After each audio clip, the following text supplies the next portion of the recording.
name is Elizabeth Pilcher. I am a former stand-up comedian, now communications maven.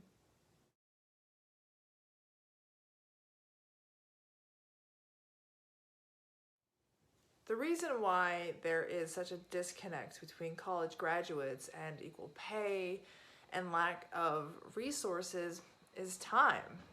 I think that these issues are deeply ingrained in our society, and it takes a persistent unraveling of all of the problems. And that, you know, it's a large society. We have to do this thread by thread, because if these problems were recognizable in the sense that just saying women are equal and then everybody's like, oh, okay, I gotta fix all these problems now that I can see, you know, that is not realistic. We have to show them where the issues are. We have to show them this is systemic, because they're not paying attention to them.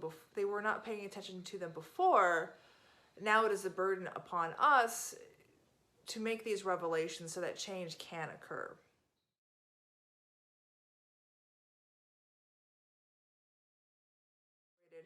Well, the number one way to do it is show them that things are possible. And then second to that would be give them lots of opportunities. And if there are no opportunities, tell them that they can create their own opportunities.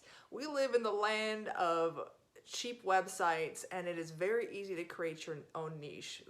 These things are possible now.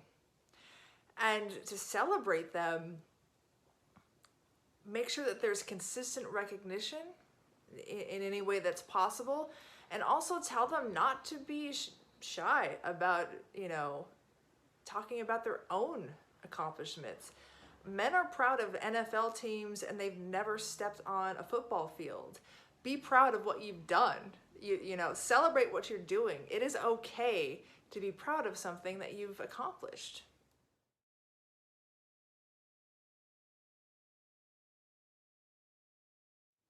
The advice that I would give somebody that's facing a lot of adversity is two words: cognitive dissonance.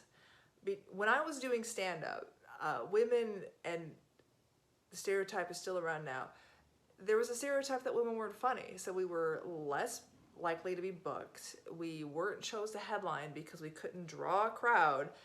And we just faced a lot of discrimination. I heard a woman say to her boyfriend once before a show that they didn't like women comedians. And at that moment, I did not choose to believe her. I did not let that spoil my mind, because if you let those negative voices burrow into your own psyche, you're gonna start to believe them, and then they become these things of fight. You just ignore it, acknowledge and say, okay, great, that's your opinion, bye. Because you should be focusing on getting awesome things done, not disproving the peanut gallery.